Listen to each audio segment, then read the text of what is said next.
Dear students, this is Saroj Kumar Jha and I welcome you all to Avision Institute's online platform for SSC exams.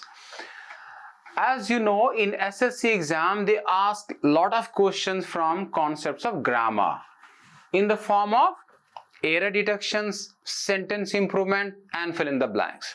तो आप रफली देखो तो कम से कम 30% question तो ग्रामर से डायरेक्टली होगा। तो अब प्रॉब्लम है कि ग्रामर में हम करें क्या, कहां से स्टार्ट करें। तो I want to tell you, verb जो है, verb is considered CPU of English. क्या? Verb, forms of verb. Examiner में ask you question from tenses, लेकिन वो कॉन्सेप्ट क्या है? Tense is nothing but forms of verbs. वो एरर देगा एडवर्ब से। एडवर्ब क्या है? फॉर्म्स ऑफ वर्ब है और क्लासिफिकेशन ऑफ वर्ब है ना। एरर होगा पैसिव वॉइस से। Passive voice cannot be form without the third form of verb, that is past participle form of verb. तो भाई जिसने वर्ब को प्रॉपरली नहीं किया ना, वो एसएससी का एग्जाम तो क्वालिफाई कर नहीं सकता। कम से कम 30 सेकंड में तो आप नहीं कर पाओ। तो इसके लिए आज हम क्या कर रहे हैं, वर्ब का मैं एक पूरा कॉम्प्रिहेंसिव और ना एक्सक्लूसिव वीडियो लेके आया हूं वर्ब के लिए। यहां पे आप जो फॉर्म्स ऑफ वर्ब देखोगे, I am again repeating this, जिनका मिलियंस में व्यूज होगा ना यूट्यूब पे, उनका जाके देखो, वर्ब का वीडियो देखो। You will not gate explanation of all these verbs in simplest words जो आप यहाँ पे अविजन की क्लास में करोगे, है ना। चलो तो हम स्टार्ट करते हैं। तो पहले आप देख लो भाई कि ये फॉर्म्स ऑफ वर्ब्स में क्या करना है आपको। तो बेसिकली जो है, पहला वर्ब का क्या है, verb tells what noun is and does। Noun क्या है और क्या करता है, वो वर्ब है। और वर्ब का जो क्लासिफिकेशन है, basically verbs are divided into two parts, एक helping verb and main verb और एक्शन वर्ब। हेल्पिंग वर्ब में it can be auxiliary verb, as you can see, है ना। ऑक्सिलरी वर्ब, एक मिनट रुक जाओ, हाँ, ऑक्सिलरी वर्ब एंड सेकंड क्या, modal auxiliary verbs. Modal auxiliary verb को क्या बोलते हैं? इसको डिपेंडेंट वर्ब भी कहते हैं। मैं कमिंग स्लाइड्स में बताऊंगा कि why are modal verbs called dependent verb, है ना। इसके बिना आप मॉडल के वर्ब का क्वेश्चन नहीं कर पाओ। आगे बढ़ो। अब जो ये एक्शन वर्ब है ना, यानी मेन वर्ब या एक्शन वर्ब जो है, वो एक्शन वर्ब और कई सारे वर्ब्स में सब डिवाइड होता है। ये सब आपके सामने आपके स्क्रीन पे, क्या सब? Action verb can be found in the form of regular verb और irregular verb, strong verb, weak verb, special verb, finite verb, infinitive verb, bare infinitive verb, transitive verb, intransitive verb, ditransitive verb, phrasal verb, dual verb, progressive verb, stative verb, इतना सारे forms of verbs. समझ में आ गया? फिर से देखो, वापस चले जाओ। जो एक्शन वर्ब है, action verbs exist in the form of regular verb, irregular verb, strong verb, weak verb, special, finite, infinitive, bare infinitive verb, transitive verb, intransitive verb, ditransitive verb, phrasal verb, dual verb, linking verb, progressive verb, stative verb, इतना सारा form सब। और मैं एक चीज बता दूं, listen to me, if you think, अगर आपको ये लग रहा है कि सरोसर ऐसे ही फालतू का इतना सारा वर्ब लिख दिया, नहीं, listen to me, if you don't have clarity in any of these 16 verbs, you will not be able to solve questions of SSC in examination. Mark my words. फिर से सुनो, मैंने क्या कहा? मैंने कहा इस सारे 16 में से अगर आपको किसी एक वर्ब का क्लैरिटी नहीं है ना, स्ट्रक्चर का, कि अगर ये लिंकिंग वर्ब है तो लिंकिंग वर्ब का स्ट्रक्चर क्या है, what kind of question can be asked from linking verb, तो आप एसएससी का कम से कम मेंस का क्वेश्चन तो नहीं कर रहे हो। प्रीलिम कर लोगे, मेंस में सिलेक्शन नहीं होगा। मेंस में सिलेक्शन तब होगा जब when you have clarity in all these forms of verb. Getting it? तो अब मैं कह रहा हूं कि भाई जिनका जिस इंस्टीट्यूट का, जिसका मिलियंस में व्यूज है और वो भी वही 4-5 वर्ब करके खत्म कर रहे हैं, और you will have clarity of more than 16 forms of verb, किसके सिलेक्शन का चांस बढ़ जाएगा? उनका जो 4-5 वर्ब ही पढ़ा है आज तक लाइफ में, और आप 16 वर्ब्स को बहुत इजी वर्ड में करके जाओगे, हमारा सिलेक्शन होगा। और मैं चीज बता दूं, उसके बाद ये सारे वर्ब्स को प्रॉपरली करने के बाद ये पूरा क्या है, स्कैटर्ड है पूरे इंग्लिश ग्रामर में एरर लोकेशन इंप्रूवमेंट के फॉर्म में दिखेगा। ठीक है, अच्छा अच्छा, अब एक चीज और देखो।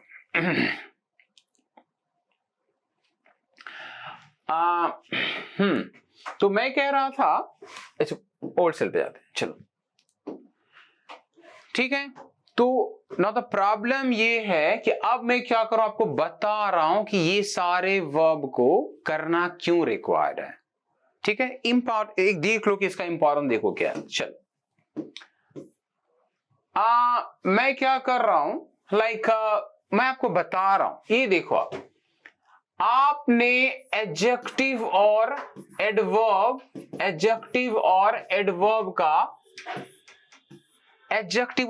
के बारे में पढ़ा होगा, है ना। आप देखो कि एडजेक्टिव एडवर्ब का क्वेश्चन वर्ब के कॉन्सेप्ट से कैसे रिलेटेड है। एडजेक्टिव क्या है? एडजेक्टिव डिस्क्राइब्स अ नाउन और एडवर्ब्स डिस्क्राइब्स अ वर्ब। इसमें किसी को कोई शक? ये लेवल 1 है। वर्ब एडवर्ब लेगा, नाउन एडजेक्टिव लेगा। ठीक, ये कॉन्सेप्ट पूरे इंडिया में केवल आपको पता है क्या? नहीं ना, सबको पता है। ये आपका सिलेक्शन नहीं करा रहा। अविजन इंस्टीट्यूट में मैं आपको बताऊंगा कि देयर आर सम वर्ब्स जहां पे एडवर्ब करोगे तो गलत, एडजेक्टिव करोगे तो सही। हो गया ना exception. For example, she looks है। लुक्स क्या है? लुक्स वर्ब है। अब ऑप्शन में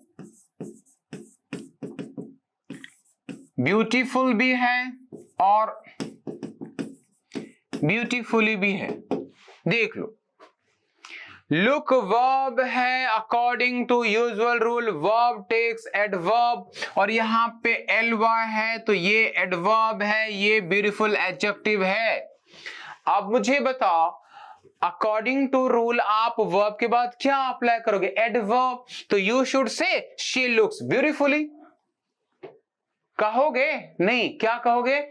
शी लुक्स ब्यूटीफुल है वर्ब, ले क्या रहा है? एडजेक्टिव, ना कि एडवर्ब। क्यों भाई?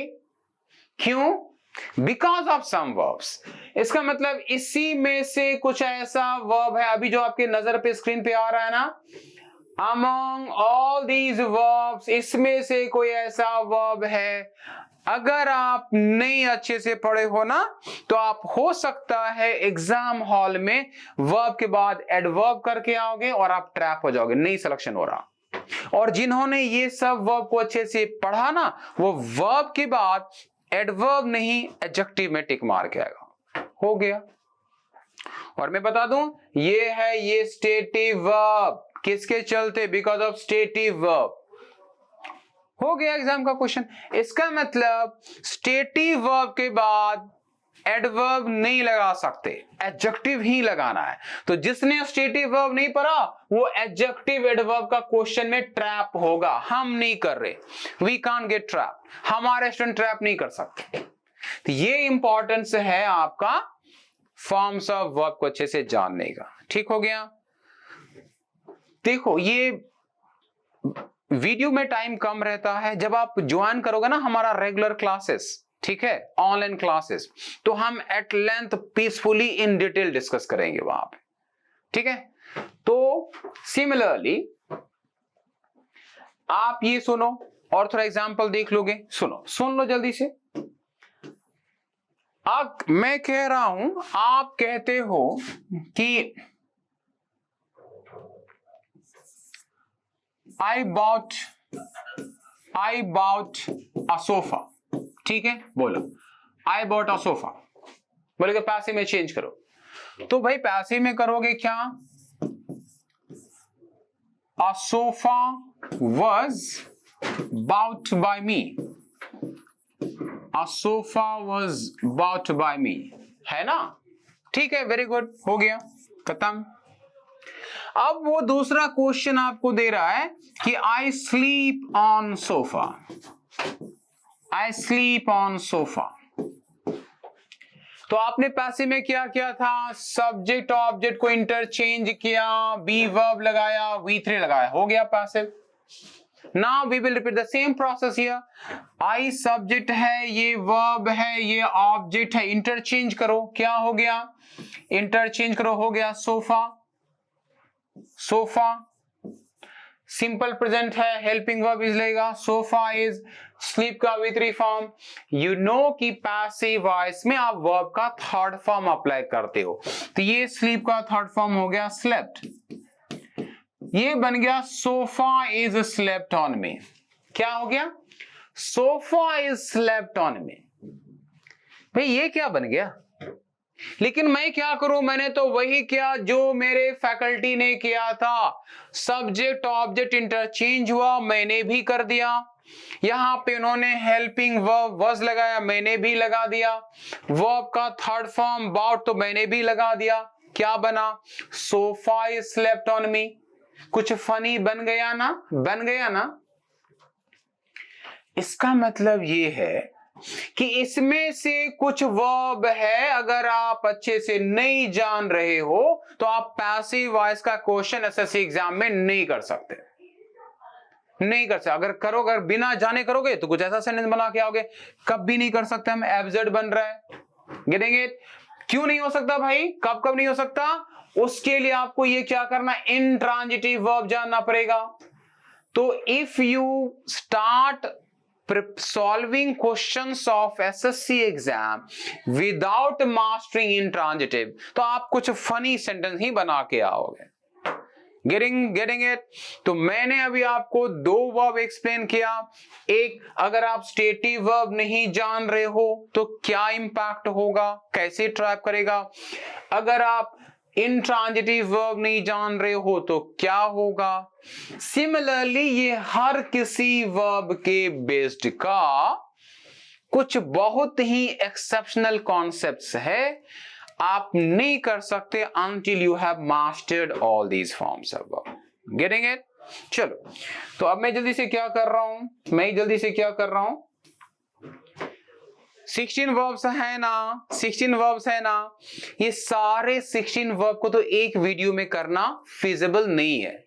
ये जब आप हमारा जो ऑनलाइन का रेगुलर बैचेस है वहां पे इनरोल करोगे क्लास प्रॉपरली, वहां पे हम डिटेल में बताएंगे बहुत प्रॉपरली और इन डेप्थ। अभी मैं इसमें से कुछ वर्ब को मैं आपको एक्सप्लेन कर रहा हूं कि है ना, आप देखो कि कितनी सिंप्लिसिटी से आप इसको कर रहे हो, है ना। वापस आ जाओ।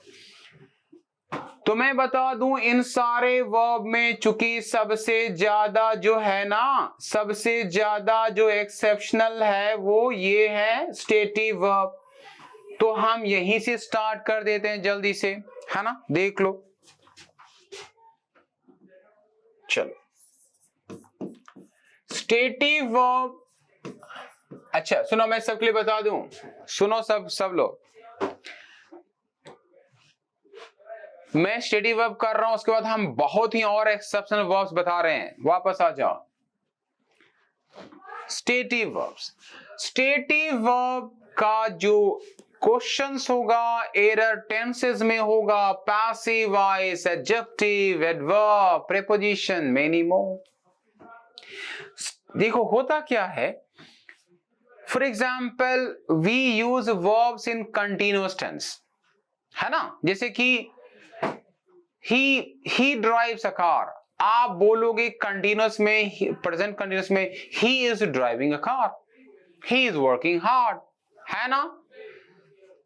लेकिन अगर मैं ये कहूं कि I remember his name, तो I am remembering his name बोलोगे, या I want a marker, तो can we say I am wanting a marker, I am liking him, I am imagining my goal? नहीं ना। इसका मतलब there are some verbs that don't exist in participle form या continuous form, continuous tense में। फिर से सुनो, There are some verbs that don't exist in continuous form or continuous tense, participle form में, और वो सारे वर्ब को क्या कहते हैं? Stative verb. तो स्टेटिव वर्ब बोलते ही आपके दिमाग में आएगा नो कंटिन्यूअस टेंस। कोई भी स्टेटिव वर्ब कंटिन्यूअस टेंस के फॉर्म में एग्जिस्ट नहीं कर सकता। नो कंटिन्यूअस टेंस का मतलब है no V1 plus ing form. ये V1 प्लस ing फॉर्म में एग्जिस्ट, सॉरी, ये V1 प्लस ing फॉर्म में एग्जिस्ट नहीं हो सकता। देख लो क्या क्या आता है ना? इसको मैं थोड़ा इरेज अच्छे से लिख दूं, लिख देते हैं। तो आपको क्या करना है, ये स्टेटिव वर्ब है। स्टेटिव वर्ब बोलते ही दिमाग में क्या आएगा? दिमाग में आएगा no continuous tense. No continuous tense यानी कि no V1 plus ing form of verb. No V1 plus ing form. देखो क्या क्या है एग्जाम में जो सबसे ज्यादा दिखेगा वो दिखेगा believe, want, remember, own, like और हेट, रेस्पेक्ट और डिसरेस्पेक्ट, ओबे और डिसओबे। यानी कि ये सब कुछ ये वर्ब है। एक बात सुनो, कैन यू इमेजिन कि एग्जामिनर क्या एरर देगा इस वर्ब के बेस्ड का? गेस करो, गेस कर सकते हो? एग्जामिनर इन सारे वर्ब को कंटिन्यूअस यानी कंटिन्यूअस टेंस में यानी कि V1 प्लस ing के फॉर्म में यूज कर रहा होगा, और जो ही दिखोगे उसको काट दोगे, नहीं आ सकता। बस इसका मतलब ये हुआ कि whenever you find believing, wanting, liking, owning in part of sentence ना, उसको काट दोगे, गलत है, हम स्टोरी नहीं पढ़ रहे। हो गया एग्जाम का क्वेश्चन, है ना? चलो एक चीज हो गया। अब मेरी बात सुनो, इवन बहुत सारे बुक में दे विल टेल यू कि ये स्टेटिव वर्ब है, कंटिन्यूअस फॉर्म में नहीं रहता। क्यों नहीं रहता? रीजन हर कोई नहीं बता रहा, रीजन बताएगा अविजन इंस्टीट्यूट। रीजन ये है कि कंटिन्यूअस फॉर्म आप उसी वर्ब को कहते हो where you do some physical activities. क्या कहा मैंने? जिस एक्शन में, जिस वर्ब में आप फिजिकल एक्टिविटीज करते हो वही कंटिन्यूअस फॉर्म में एग्जिस्ट करता है। I drive, I am driving, I work, I am working, I run, I am running, I play, I am playing. Physical activities है, ing फॉर्म लगेगा। आप देखो क्या इन सारे वर्ब में do you involve into any physical activities? क्या मुझे respect करने में और लाइक करने में, ओबे करने में कुछ एक्टिविटीज नहीं ना, तो कंटिन्यूअस फॉर्म नहीं हो सकता। ठीक हो गया? चलो अब मेरी बात सुनो, ये हो गया स्टेटिव वर्ब का डेफिनेशन, आइडेंटिफिकेशन, यूजुअल। जब आप रेगुलर क्लास स्टार्ट करोगे ना, तब मैं बताऊंगा कि स्टेटिव वर्ब से कहां कहां किस किस फॉर्म का एरर होगा। समझ में आ गया? तो जब आपको पहले से पता होगा कि अच्छा स्टेटिव वर्ब से मुझे इस फॉर्म में एरर देगा, तो आप जल्दी कर लो। ठीक हो गया? चलो वापस आते हैं, ये आपका एक फॉर्म ऑफ वर्ब है। चलो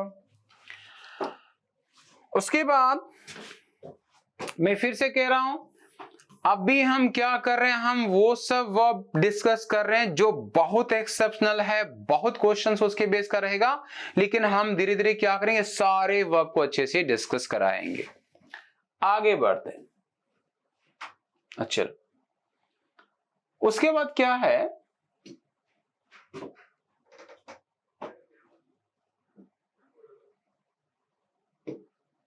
है ना? अच्छा ठीक, चलो अब क्या है, अब एक थोड़ा सा काम देख लो, बहुत इंपॉर्टेंट चीज है।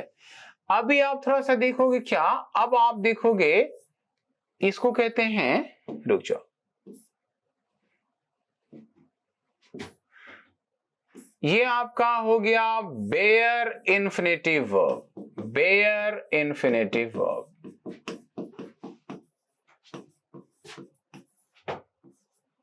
बेयर इन्फिनेटिव वर्ब, ठीक है। मैं इसको फिर से लिख दूं,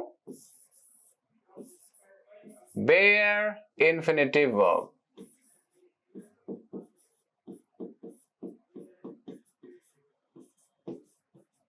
चल,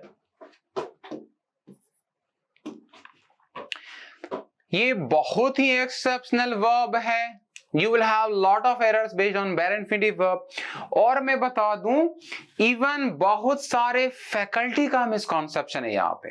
I am not self boasting, मैं सेल्फ बोस्टिंग नहीं कर रहा। होता क्या है कि बहुत सारे इवन फैकल्टी किसी पार्टिकुलर वर्ब को ही bare infinitive verb बोल देते हैं। भाई नहीं है, जिस वर्ब को आप प्रेजेंट कर रहे हो ना as a bare infinitive verb, वो bare verb नहीं है, वो bare verb डिमांड करता है। हाँ, यही तो डिफरेंस है। वापस आ जाओ पहले। तो पहले क्या है ना, आप पहले, मैं आपको चारों की, ये एक्सेप्शन है, पहले आप थोड़ा यूजुअल देख लो, जान लो कि यूजुअल कॉन्सेप्ट क्या है। यूजुअल कॉन्सेप्ट में मैं आपको बताऊंगा, एक आता है rule of parallelism. For example, yesterday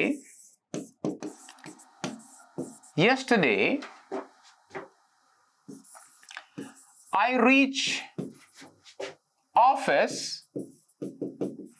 in time। देखो तो, error, no error, correction, no correction। Yesterday I reach office in time। Rule of parallelism says अगर क्लास में एक क्लास पास्ट में यूज हुआ है या पास्ट इंडिकेट कर रहा है, तो सेकंड क्लास भी किस में होगा, पास्ट में। तो यहां पे यस्टरडे पास्ट है, तो अब आप रीच नहीं कर सकते, क्या कहेंगे, रीच्ड कहेंगे, reached. Yesterday I reached office in time. Done, very nice. Similarly अब मैं ये कहूं कि she reached office late। she reached office late correct है, नहीं है। क्यों नहीं है, because of subject verb agreement। when subject is singular, verb should be singular, और verb singular तब होगा जब वो end होगा s या es से। अब she reaches जो है ना, ये ग्रामेटिकली करेक्ट, ना कि she reach। समझ में आ गया, वापस आ जाओ। शी सिंगुलर है, singular subject must take only singular verb, और वर्ब सिंगुलर तब होगा जब वो एंड होगा किससे, एस से। सो शी रीच नहीं, she reaches college in time या ऑफिस इन टाइम या ऑफिस लेट। हो गया। चलो, ये सब है लेवल 1 का कॉन्सेप्ट जो हर कोई जान रहा है, और bare infinitive verb में ये सारा कॉन्सेप्ट क्या हो जाएगा, इनकरेक्ट, irrelevant और useless। Listen again, bare infinitive verb अगर यूज हो गया ना, तो सारा सब्जेक्ट वर्ब एग्रीमेंट फेल, सारा rule of parallelism fail, tense का कॉन्सेप्ट फेल। तो जिसने bare verb को प्रॉपरली नहीं पढ़ा, वो एग्जाम कम से कम एसएससी क्रैक नहीं कर रहा, और यही भरा पड़ा होगा। समझ में आ रहा है, देख लोगे कैसा एरर रहेगा। जल्दी से वापस आ जाओ। चलो, तो इसको मैं क्या कर रहा हूं, मैं इसको इरेज कर दिया, ठीक, इरेज कर दिया। सुनो, बेयर वर्ब का, मेरी बात सुन लो, सुनो, बेयर का मतलब क्या, नेकेड। बेयर का मतलब क्या, नेकेड। ठीक, बच्चा पैदा होता है नेकेड, हम उसको बाद में एक्सेसरी डाल के, ड्रेस और शूज और वो डाल के हम उसको डेकोरेट करते हैं, ठीक हो गया। सिमिलरली वर्ब पैदा होता है नेकेड बेयर इंफिनिटी के फॉर्म में। हम उसमें एक्सेस डाल के उसका फॉर्म चेंज करते हैं। यानी वर्ब का जो ओरिजिन फॉर्म है, वो वर्ब का जो फर्स्ट फॉर्म है ना, प्रेजेंट फॉर्म, कुछ भी, गो, ईट, रीच, स्लीप, गेटिंग इट, ये है वर्ब का फर्स्ट फॉर्म यानी कि V1 फॉर्म। तो बेयर वर्ब में वर्ब केवल वर्ब के फर्स्ट फॉर्म में ही एग्जिस्ट करेगा, जो इसका नेचुरल फॉर्म है, ऑथेंटिक फॉर्म है। जब इसी को आप सेकंड फॉर्म में कहते हो तो गो को वेंट कर देते हो, ईट को एट कर देते हो, रीच को रीच कर देते हो, या प्रेजेंट पार्टिसिपल में गो को गोइंग करते हो, ईट को ईटिंग करते हो। सिंगुलर फॉर्म में हम गो को गोज करते हैं, टू गो करते हैं। तो आपने एक्सेसिव डाल दिया ना। तो याद रखो, जब वर्ब बेयर इंफिनिटिव फॉर्म में रहेगा ना, है ना, जब वर्ब बेयर इंफिनिटिव फॉर्म में रहेगा, नथिंग कैन बी अप्लाइड। यानी बेयर इंफिनिटिव फॉर्म का मतलब है nothing can be applied, nothing can be applied. कहां पे? विथ V1, जो वर्ब का प्रेजेंट फॉर्म है ना, वर्ब का जो प्रेजेंट फॉर्म है, ऑरिजिन फॉर्म है, V1 के फॉर्म में जो आपको दिखता है, उसमें कुछ भी नहीं अप्लाई कर सकते। कुछ भी का मतलब क्या? जो वर्ब का फर्स्ट फॉर्म है उसमें एस या एस अप्लाई नहीं कर सकते, उसके पहले टू अप्लाई नहीं कर सकते, वर्ब में आईएनजी फॉर्म नहीं लगा सकते, V2 या V3 कुछ भी एप्लीकेबल नहीं है, कुछ भी एप्लीकेबल नहीं है। अगर है तो फिर बेयर वर्ब नहीं है। Is it clear? फिर से सुनो, बेयर इंफिनिटिव वर्ब का मतलब है जो वर्ब का ऑरिजिन फॉर्म है, फर्स्ट फॉर्म है ना, उसमें nothing can be applied. Bare का मतलब नेकेड, आप बेयर फुटेड बोलते हो, तो बेयर फुटेड का मतलब खाली पैर। तो ये जो फॉर्म है गो, ईट, रीड, स्लीप, वॉक, कुछ भी, वो उसी फॉर्म में रहेगा, कुछ भी अप्लाई नहीं कर सकते। मैं फिर से बता दूं क्या क्या नहीं कर सकते। यू कांट अप्लाई एस और एस आफ्टर वर्ब, V1 के पहले टू नहीं लगा सकते, V प्लस आईएनजी नहीं कर सकते, V2 V3 नहीं पॉसिबल है। तो आई बिलीव कि अब आपको वर्ब का बेयर फॉर्म समझ में आ गया होगा। अब हम देखते हैं इसका यूसेज कि ये भाई यूज कहां होता है। It means where all can use bare infinitive verb.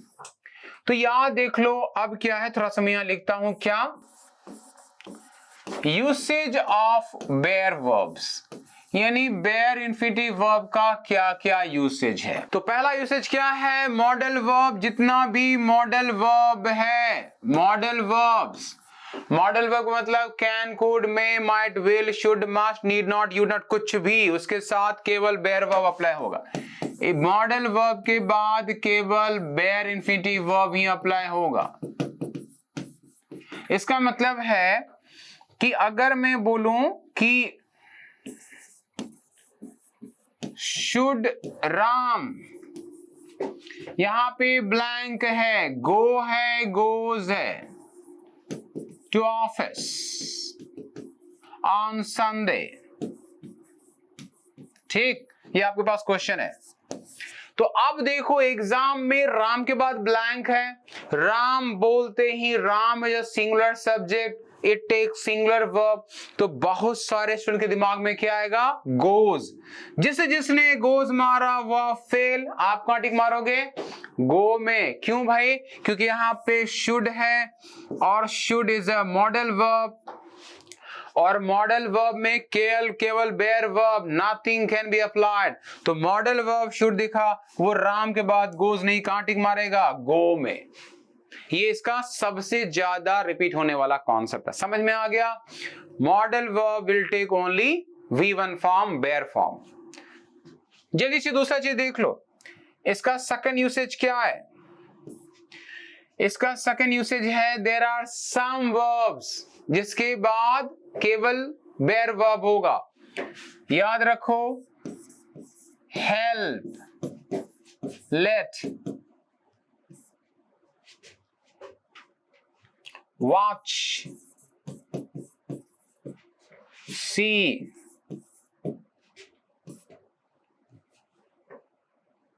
ठीक है, ये सब, test,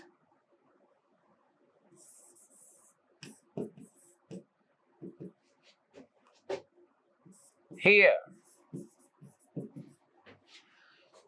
it means these are some of the verbs जिसके बाद जो वर्ब होगा वो क्या होगा? बेयर इंफिनिटी फॉर्म में होगा। यानी कि इसके बाद आप वर्ब में कुछ भी अप्लाई नहीं कर सकते। क्या क्या? Help, let, watch, see, test, hear, ये सब कुछ वर्ब्स है। थोड़ा सा मैं एक एग्जांपल दे रहा हूं, ये देख लो।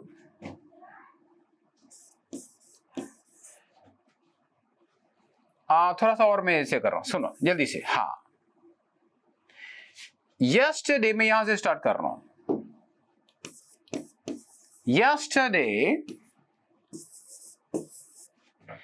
यस्टरडे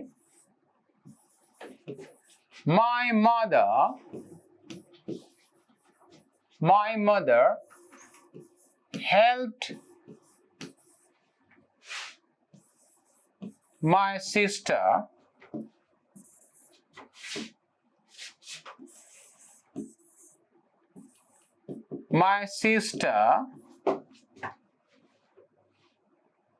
dash college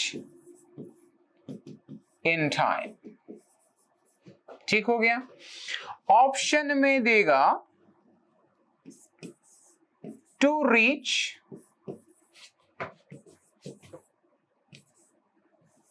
reached, केवल reach या reaching। ठीक, ये चीज फिर से सुनो। Yesterday my mother helped my sister dash college in time। Option में to reach, reached, reach या reaching। तो भाई my sister सिंगुलर है, वो reaches लेगा, लेकिन यहां पे क्या है? yesterday past, यहां पे my mother helped past। तो according to rule of parallelism second class भी किस में होगा? पास्ट में। तो आप क्या पास्ट यानी कि ऑप्शन बी में टिक करोगे? नहीं करोगे। क्यों नहीं करोगे? बिकॉज यहां पे वर्ब क्या है? हेल्प्ड है। Help is a finite verb, इसके बाद केवल बेयर इंफिनिटिव वर्ब ही पॉसिबल है। इसका मतलब अगर एग्जामिनर ने हेल्प फॉर्म यूज किया ना, तो it must be followed by only bare form of verb. तो क्या ये बेयर फॉर्म हुआ? यहाँ पे V1 के पहले टू लगा है, कभी नहीं हो सकता। ed लगा, नहीं हो सकता। ing लगा, नहीं हो सकता। क्या होगा? Option C, reach. तो yesterday my mother helped my sister reach college in time। हो गया एग्जाम का क्वेश्चन। ये मैंने आपको समझने के लिए सिंपल वर्ड यूज किया। Examiner global warming, green house gases, United Nation, global warming क्या क्या करके यूज करेगा और पास्ट शो करेगा। वर्ब का प्रेजेंट फॉर्म V1 लिखेगा, सिंगुलर सब्जेक्ट देगा, एस यस नहीं लगाएगा, पढ़ के सुन के ऑब्जर्व लेगा, ग्रामेटिकली वही सही है। ये अगर आप नहीं कर पाओगे एग्जाम में, अगर आपको बेयर वर्ब का ठीक से आपने उसको कॉन्सेप्ट नहीं पता है ना। तो अभी मेरे पास टाइम कम है ना, लेकिन कमिंग क्लासेस में, कमिंग वीडियोस में हम ये सारे वर्ब को बहुत इजी वर्ड में in detail with exercise and lot of question हम डिस्कस कराएंगे। ठीक है, तो आज के लिए इतना ही। Keep watching, keep making your friends aware, है ना। हम नेक्स्ट क्लास में मिलेंगे with the set of question जो वर्ब के बेस्ड का एग्जाम्स में आया है ना। तो कुछ और कॉन्सेप्ट डिस्कस करेंगे और क्वेश्चन सॉल्व करेंगे। So thank you very much, have a great day.